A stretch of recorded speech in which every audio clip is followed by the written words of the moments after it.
Sumatera Utara hari ini siang kembali menjumpai Anda untuk edisi Selasa 21 November 2023 bersama saya, Lukman Hakim Storus. Dan seperti biasa, tim redaksi kami juga telah merangkum beragam informasi teraktualnya hari ini dan berikut informasi selengkapnya.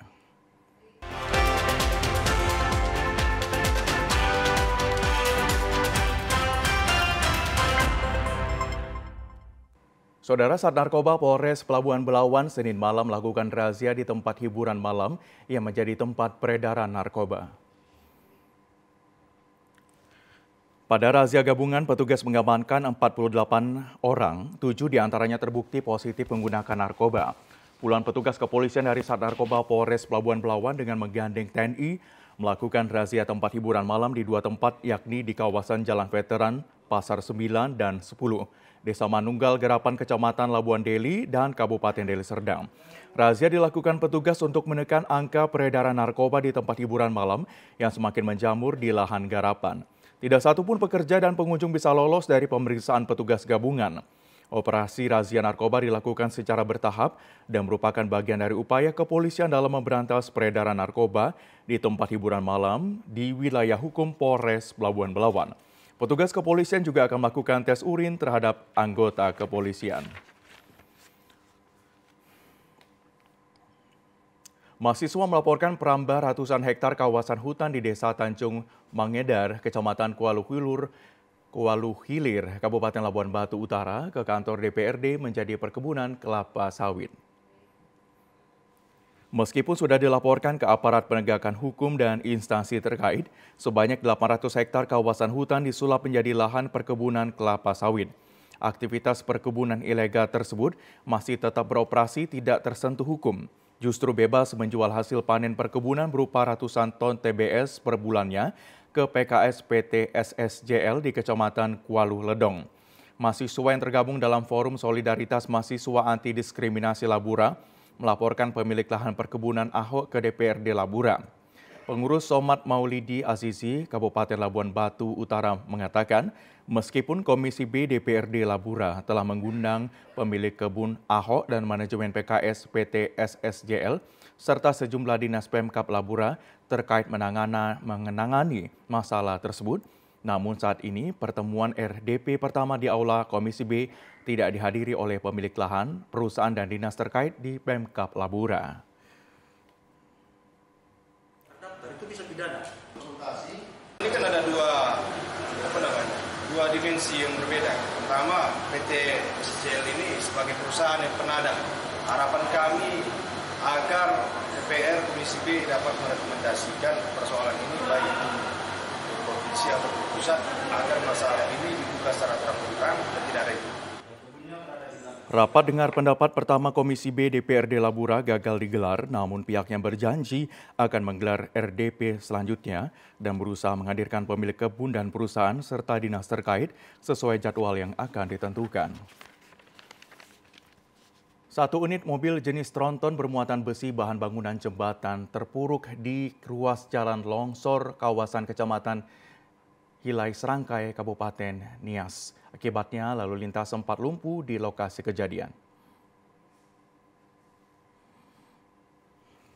Berdasarkan informasi yang dihimpun, mobil bermuatan berbahan bangunan proyek jembatan berjenis besi melebihi muatan 20 ton. Melintas di jalan provinsi penghubung Gunung Sitoli ke Kabupaten Nias Barat pada Minggu malam sekitar pukul 23 waktu Indonesia Barat, tiba di daerah rawan longsor tepatnya di ruas jalan kawasan Hili Serangkai, kilometer 27.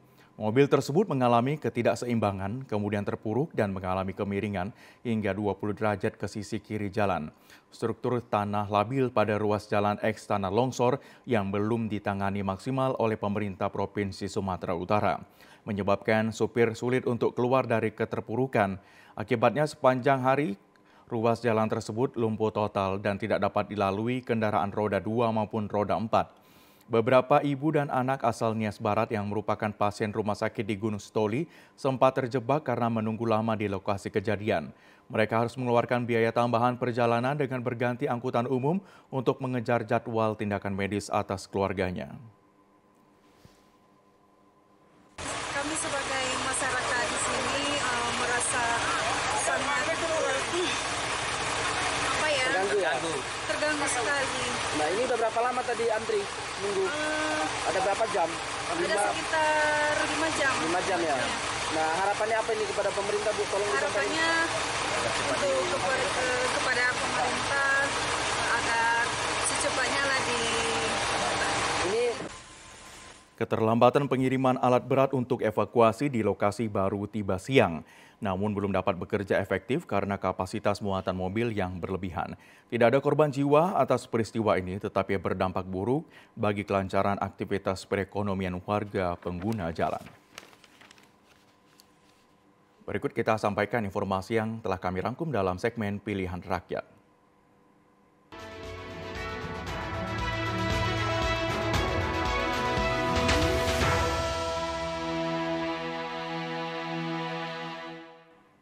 KPU Sumatera Utara telah mempersiapkan gudang logistik di 33 kabupaten kota Provinsi Sumatera Utara. Logistik pemilu 2024 tahap pertama yang telah sampai terdiri dari bilik suara, kotak suara, segel, dan tinta.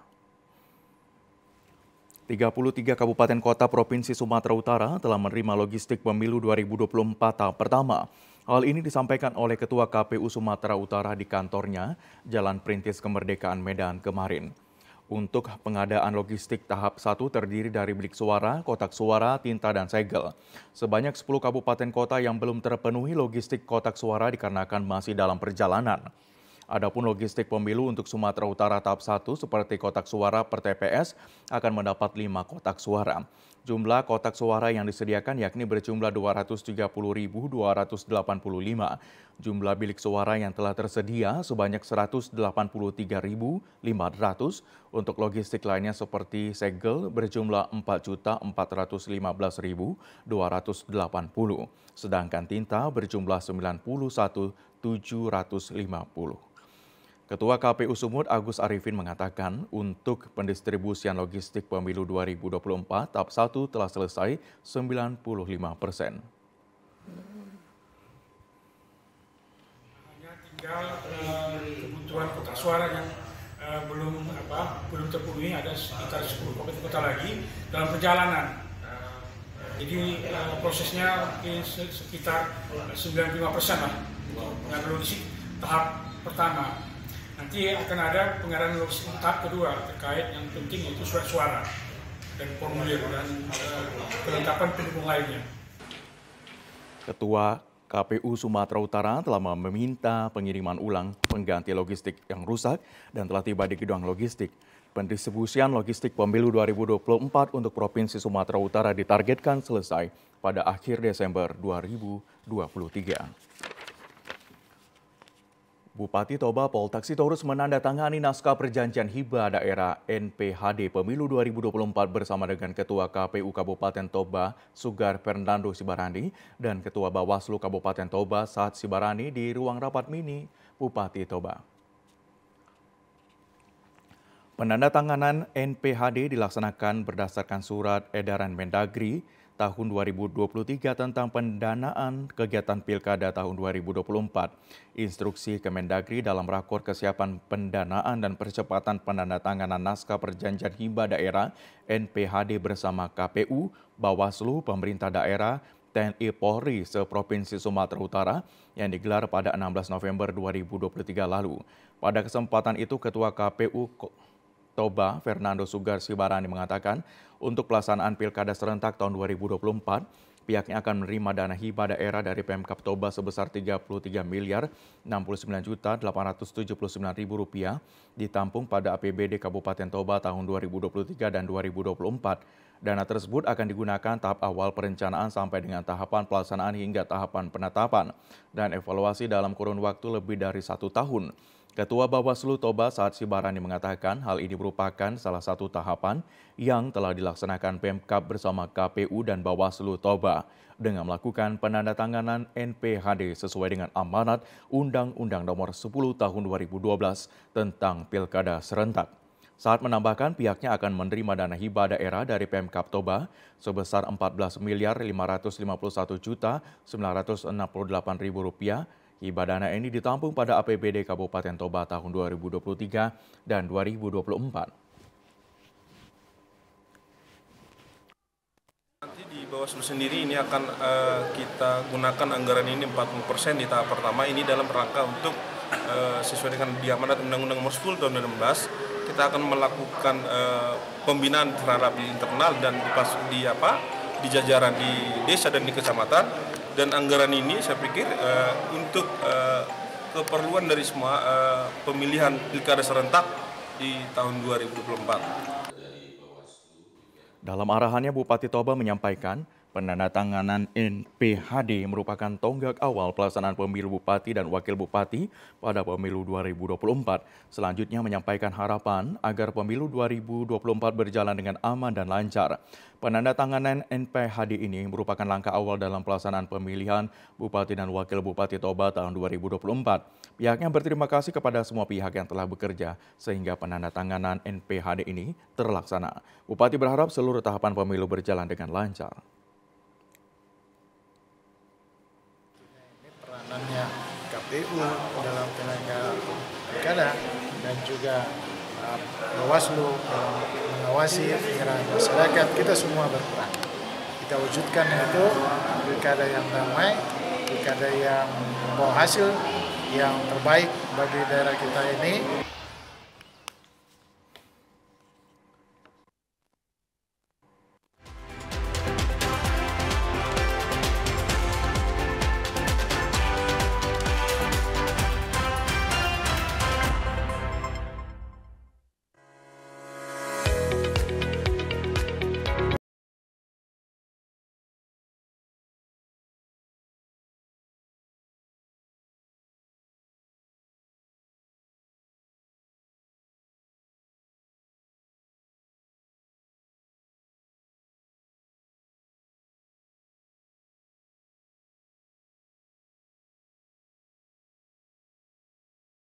Islamic University.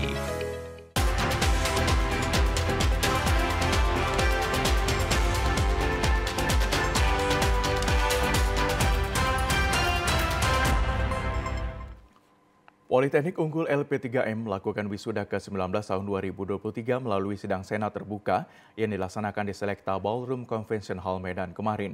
Wisuda Politeknik Unggul LP3M memiliki atmosfer yang berbeda karena dihadiri PJ Gubernur Sumatera Utara. PJ Gubernur Sumatera Utara mengapresiasi lulusan Politeknik Medan yang sudah siap bersaing di tengah masyarakat. PJ Gubsu Hasanuddin dalam sambutannya mengatakan untuk dapat unggul di era kompetitif, Politeknik Unggul LP3M harus siap berkolaborasi dengan berbagai pihak agar dapat menghantarkan lulusan menjadi sumber daya yang siap bersaing sesuai dengan kebutuhan pasar kerja. Gubsu juga menyampaikan para lulusan untuk membuka paradigma agar wisudawan tidak hanya berpikir menjadi pegawai di kantor pemerintah dan swasta, namun dapat membuka lapangan kerja dengan memulai menjadi entrepreneur. PJ Gubsu berharap agar seluruh mahasiswa tetap optimis untuk dapat menjadi orang yang berhasil. Dalam menghadapi unggul seperti saya sampaikan tadi, pertama kita harus mengupdate diri bahwa dengan kemajuan ini kita harus segera menata diri dan berkembang dengan era digital. Ini merupakan kebutuhan, kalau tidak kita jadi tertinggal. Sehingga tadi saya harapkan kampus ini tidak semata unggul pendidikan, namun juga harus unggul iman dan juga unggul dalam pengabdiannya. Pembina Yayasan HM Nasir Mahmud mengatakan seluruh wisudawan sudah dibekali dengan berbagai ilmu terapan yang siap pakai dan siap bersaing untuk memenangkan pasar kerja. Dikatakan sejak 15 tahun lalu sudah menyiapkan kurikulum berbasis vokasi untuk membekali mahasiswa dengan ilmu yang dibutuhkan dunia kerja. Selain ilmu pengetahuan, mahasiswa juga dididik agar memiliki akhlak yang baik. Sementara itu, setiap mahasiswa diwajibkan memiliki minimal 5 sertifikat keahlian yang dapat digunakan mahasiswa ketika mengaplikasikan ilmu di tengah masyarakat. Pembina Yayasan Politeknik Unggul LP3M berpesan kepada wisudawan untuk tidak berhenti belajar dengan selalu menuntut ilmu hingga jenjang S1, S2 hingga doktor. Satu, pesan kami adalah janganlah menuntut ilmu sampai di sini saja. Karena ilmu ini sangat luas. Kalau istilah dunia pendidikan ada D3, ada S1, lanjutkan terus sampai S2, lanjutkan terus sampai S3. Yang kedua, keterampilan itu banyak sekali ya. Apalagi sudah kerja pun itu butuh keterampilan banyak. Sertifikasi, lanjutkan. Yang ketiganya, nuntut ilmu itu nggak mesti ke kampus. nuntut ilmu nggak mesti datang ke tempat ruang belajar. Zaman sekarang dengan kemajuan teknologi, cari ilmu itu gampang, ya. Dengan menggunakan IT tadi, kita sudah bisa belajar dengan melalui internet. Wisuda Angkatan 19 berjumlah 162 orang yang berasal dari program studi akuntansi, komputerisasi akuntansi, manajemen pemasaran, manajemen informatika, dan D4 akuntansi perpajakan. Kepada lulusan terbaik mendapat penghargaan dari pihak kampus. Ibadah Raya GKPI se-Resort Wilayah 7 Toba dilaksanakan di Rumah Dinas dan Kantor GKPI Patane di Jalan Lumban Silalahi, Desa Paten, Kabupaten Toba. Ibadah Raya dihadiri Bupati Toba dan para jemaat dari berbagai pagaran Patane, Parik, Janji Matogu, Sibuntoan, dan Marom. Hal ini merupakan ibadah dalam memanjatkan puji syukur kepada Tuhan atas telah selesainya dibangun rumah dinas dan kantor GKPI Patane, Wilayah 7 Toba dalam tahun ini. Ibadah dipimpin Kadep Diakonia Kantor Sinode GKPI Pendeta Parsarowaran Sinaga dan tema Takutlah akan Tuhan dengan Nats 5 ulangan 8 ayat 7-18.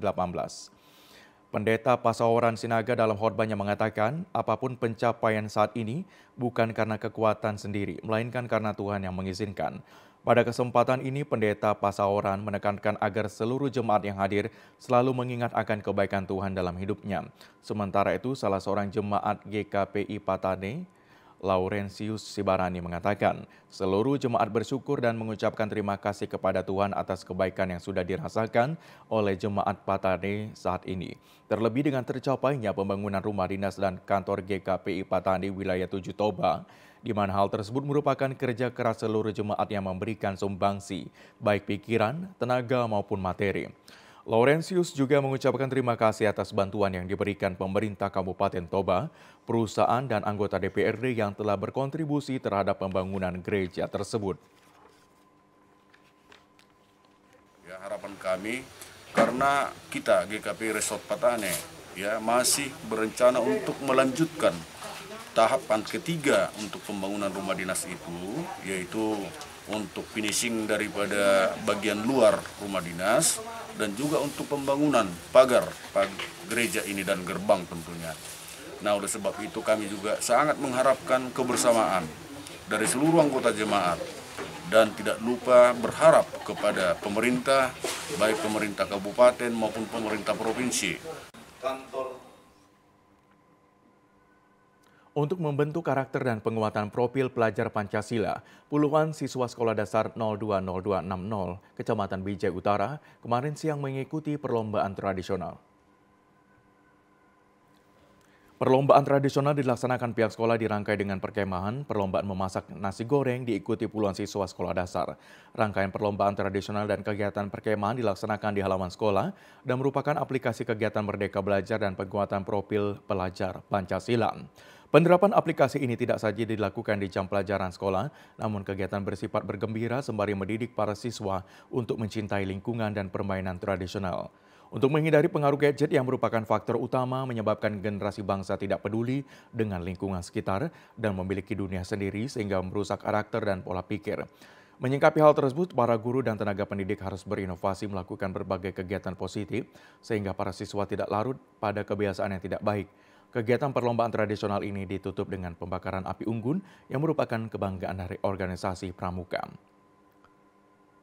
Puluhan siswa tampak bersorak gembira di depan api unggun sambil mengikuti jalannya permainan yang dipimpin oleh pelatih Pramuka dengan rangkaian kegiatan yang dilaksanakan selama 2 hari.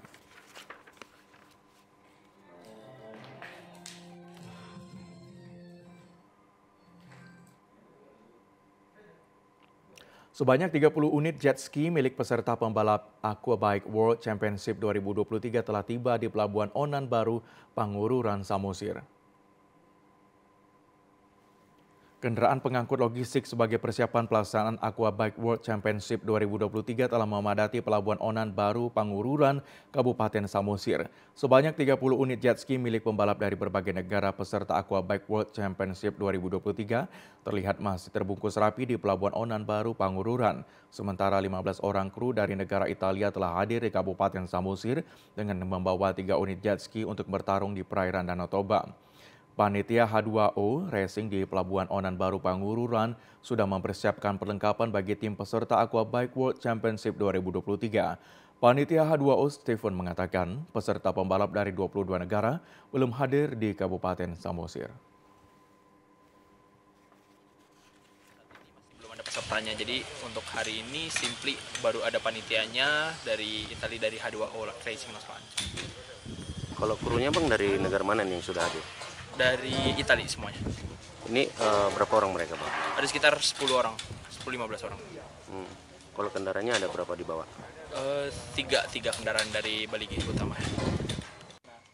Aqua Bike World Championship 2023 akan diselenggarakan pada tanggal 22 hingga 26 November mendatang di 4 kabupaten daerah kawasan Danau Toba. Jenis kopi Arabica menjadi salah satu andalan komoditi ekspor dari Kabupaten Humbang Hasundutan. Penikmat terbesar kopi dari dataran tinggi itu datang dari benua Amerika, Eropa, dan Asia.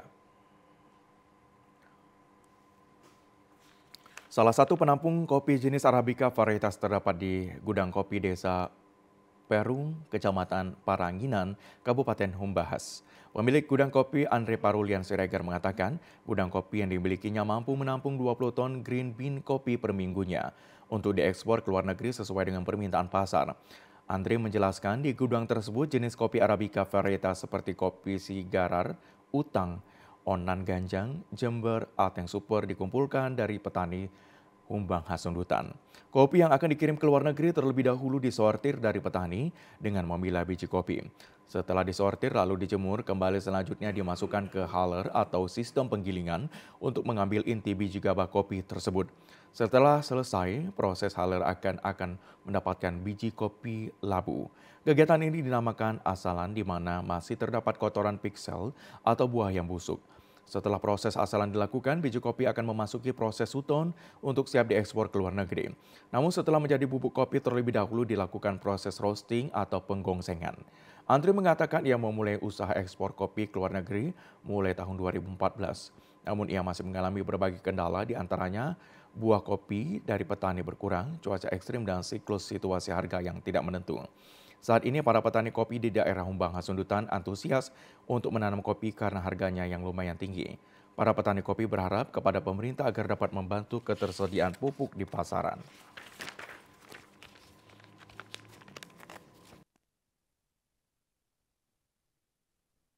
Kendala ya dari pohonnya lah, dari petaninya.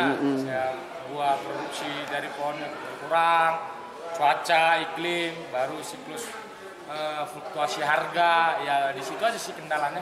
Ya harapannya ya tolonglah diperhatikan petani kopi, dan saya mewakili ya petani kopi berharap para pemerintah untuk mendukung dan mensupport untuk mengembalikan lokasi sentra kopi kita yang dulunya, supaya masyarakat dan terlebih petani kopi semakin meningkat kesejahteraannya. Informasi tadi mengakhiri jumpa kita di Sumatera Utara hari ini siang. Mewakili kerabat kerja yang bertugas, saya Lukman Hakim Storus mohon undur diri. Sampai jumpa.